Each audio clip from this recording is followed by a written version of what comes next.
ഇന്നിപ്പോൾ കേന്ദ്രത്തിൽ നിന്ന് ഒരു സംഘം ഇത് അന്വേഷിക്കാനായിട്ട് ഇത് വന്നു. നിങ്ങളും ഇത് കണ്ടിരിക്കുന്നു. അവർ എല്ലാ സ്ഥലങ്ങളും സന്ദർശിച്ചു.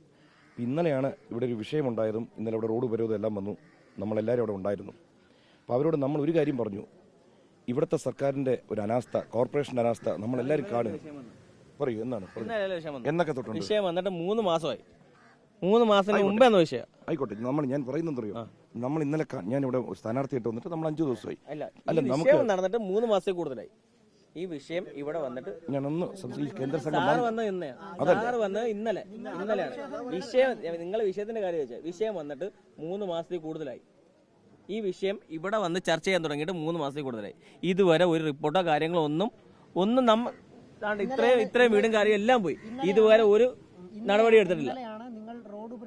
ഇന്നലെയാണ് 3 മാസത്തിന് മുമ്പേ തന്നെ ഇത് അർഹതപ്പെട്ട അധികാരികളോട് നമ്മളെ കാര്യങ്ങളെല്ലാം പറഞ്ഞ് 3 മാസത്തിൽ കൂടുതലായി.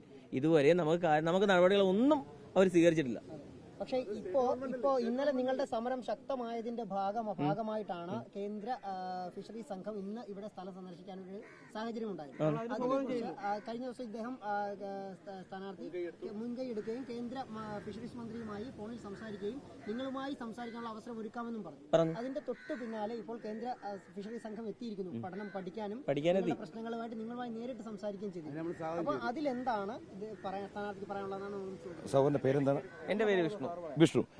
വിഷ്ണു പറയുന്നതും വളരെ ന്യായമായൊരു കാര്യമാണ്. കാരണം ഇത് 3 മാസമല്ല, 30 വർഷത്തിനും പുറമെ ആയിട്ട് ഈ കടലാക്രമണവും ഇവിടുത്തെ തീരദേശവാസികൾ ബുദ്ധിമുട്ട് അനുഭവിക്കാൻ ഇതിന് ശാശ്വതമായൊരു പരിഹാരമാണ് നമ്മൾ നോക്കുന്നത്. അപ്പോൾ ഇന്നിപ്പോൾ ഒരു സ്ഥാനാർത്ഥിയായിട്ട് വന്നിരിക്കുന്നു. കേന്ദ്രത്തിൽ ശ്രീ നരേന്ദ്രമോദിയുടെ സർക്കാർ ഇരിക്കുന്നു. പക്ഷേ ഇപ്പോൾ ഇലക്ഷൻ സമയമാണ്. അതുകൊണ്ട് മന്ത്രി നേരിട്ട് വന്ന് വാഗ്ദാനങ്ങൾ കൊടുക്കാൻ പറ്റാത്തതുകൊണ്ട് ഇമ്മീഡിയറ്റ് ആയിട്ട് ഒരു കേന്ദ്ര ഫിഷറി സംഘത്തെ ഇന്നിവിടെ അയച്ചിരിക്കുന്നു. അവർ വന്ന് ഈ പ്രദേശം മുഴുവൻ കണ്ടിരിക്കുന്നു. ഇനി അവർ റിപ്പോർട്ട് കൊടുക്കും. ഉടനെ 2 ദിവസത്തിന് നടപടി നല്ല പറഞ്ഞു വരുന്നത്. ശക്തമായൊരു പരിഹാര മാർഗത്തിന് വഴി തേടാനുള്ള ഇതാണ്. കാരണം ഒരു ജൂൺ മാസം കഴിയുമ്പോഴത്തേക്ക് സർക്കാർ പുതിയതായിട്ട് വന്നു കഴിയുമ്പോൾ ഈ റിപ്പോർട്ട് ടേബിൾ ചെയ്യും. അപ്പോൾ കുറച്ചുകൂടി വിശദമായിട്ട് വീണ്ടും ഒരു സംഘത്തെ കൊണ്ടുവന്നിട്ട് ഇവിടുത്തെ ശാശ്വതമായ പരിഹാരത്തിന് നടപടി എടുക്കുന്നതിന്റെ തുടക്കമായിട്ടാണ് ഇന്നിപ്പോൾ ഈ ഫിഷറി സംഘം ഇവിടെ വന്നിരിക്കുന്നത്. കാരണം കഴിഞ്ഞ കുറേ കാലങ്ങളായി, ഇന്നലെ തന്നെ നിങ്ങൾ കണ്ടു, ഇവിടുത്തെ MP-യും ഇവിടുത്തെ MLA വന്നോന്നുമില്ല, എനിക്കറിയത്തില്ല. ഇവർ വരുന്നു, ഇവർ ശക്തമായ ഉപരോധം നടത്തുമ്പോൾ എന്തെങ്കിലും പറഞ്ഞ് തൽക്കാലത്തേക്ക് ആശ്വസിപ്പിക്കുന്നു. ഈ താൽക്കാലിക ആശ്വാസം എത്ര നാൾ കൊടുക്കാൻ പറ്റും? എന്നും എപ്പോഴും നമ്മൾ പറയുന്നത് ശാശ്വതമായ പരിഹാരം, അതായത് നമുക്ക് പറയാൻ കഴിയുന്നതേ ചെയ്യൂ, ചെയ്യാൻ കഴിയുന്നതേ നമ്മൾ പറയാവൂ. ഈ 2 കാര്യത്തിൽ എന്നും വിശ്വസിക്കുന്നു. ഇന്ന് ഈ കടൽ തീരവാസികളുടെ ഒപ്പം നിൽക്കുകയാണ്. ഇവരുടെ ഏത് പ്രശ്നത്തിനും ഏത് അളവ് വരെയും കൂടെ നിന്ന് ഒരു ശാശ്വത പരിഹാരത്തിന് ഞാൻ എന്നും കൂടെ ഉണ്ടാവുന്ന ഈ മാധ്യമ സുഹൃത്തുക്കളുടെ മുന്നിൽ വെച്ചും എൻ്റെ വീട് നഷ്ടപ്പെട്ട സഹോദരങ്ങളുടെ മുന്നിൽ വെച്ചും നിങ്ങളോട് ഞാൻ വാക്ക് തരികയാണ്.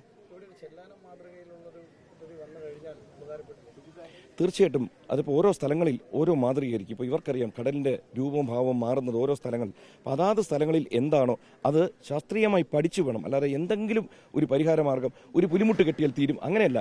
ഈ പുലിമുട്ട് കെട്ടിയാൽ ഇവിടെ പ്രശ്നം പരിഹരിക്കും, അപ്പുറത്ത് പ്രശ്നം ഉണ്ടാകുമോ, ഇതെല്ലാം പഠിക്കേണ്ടവരാണ്. നമ്മളത് പഠിച്ചിട്ടില്ല.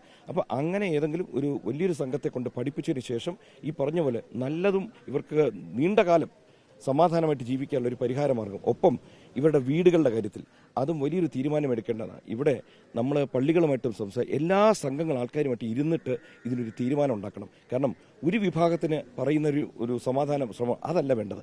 എല്ലാവർക്കും ചേരുന്നത്, അതായത് ഈ കൊല്ലം ജില്ലയിലോ അല്ലെങ്കിൽ അപ്പുറത്തുള്ള ആലപ്പുഴയും അപ്പുറത്ത് ആറ്റിങ്ങലും ഇതെല്ലാം കൂടി ചേർന്നിട്ട് നമുക്ക് എല്ലാവർക്കും പരിഹാരമുണ്ടാക്കുന്ന ഒരു ശാശ്വതമായ ഒരു സൊല്യൂഷനാണ് നമുക്ക് കണ്ടെത്തേണ്ടത്. കൊണ്ടുണ്ടാകുന്ന ഒരു പ്രശ്നം അല്ലെങ്കിൽ ഈ ഒരു ദിവസം പൊട്ടിപ്പുറപ്പെട്ട ഒരു പ്രശ്നമല്ല.